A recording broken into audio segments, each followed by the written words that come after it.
a narrative film requires a lot more forethought and preparation, and in general, just it's kind of harder to make than a documentary. I don't know if it's harder. It's just very different. I mean, you have to exercise a different muscle in your brain. Sure. If I want to, for example, shooting a documentary, if I want to choose a different angle, if I want to get a reverse angle of a scene, I simply walk to the other side of the scene and shoot the opposite direction. Right.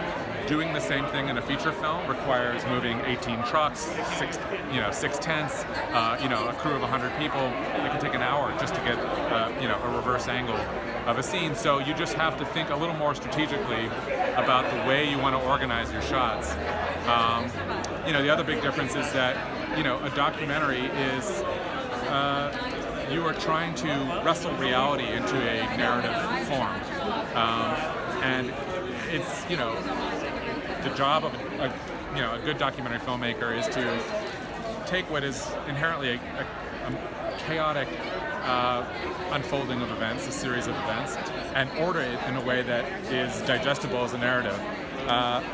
That's not true of doing a narrative film where you have complete control of everything until you lose control, of course. But you have the opportunity to pick your moments and to repeat those moments over and over again. And you have a limited time. You have a limited time in which to do that, but you have an authority and an artistic set of tools that you just don't have as a documentary filmmaker, and that felt very empowering and also very intimidating. What compelled you to retell this story in such a huge undertaking, chaos as you described it? Yeah, beautiful chaos. But I would say that the documentary was and is a work that I'm very proud of. It's an objective work. It's a work that lives in the retrospective.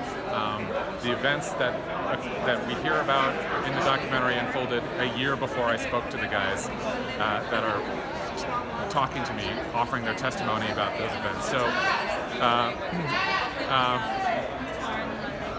what I wanted to do with this film was to create a present tense, subjective, and very immediate emotional experience of that same.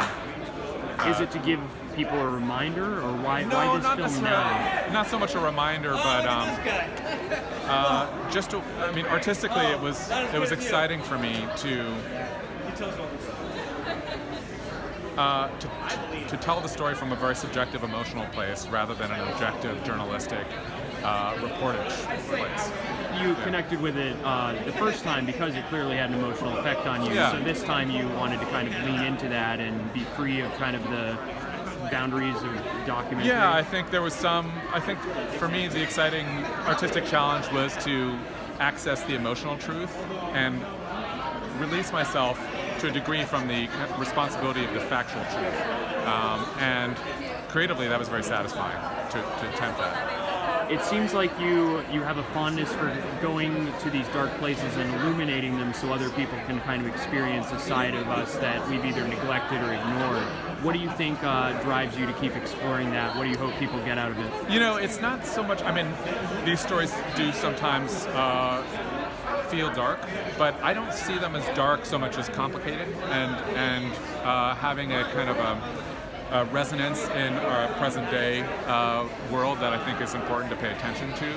It happens to be that we live in a dark period in our history, and I think this story, like many other good stories, reflects that. So I don't think of it necessarily so much as dark, but I do think of it as unrelentingly authentic in a way that might be kind of a wake-up, a rude awakening for people who aren't prepared for it, but a necessary one. Great. Thank you, Dan. Yeah, thank you.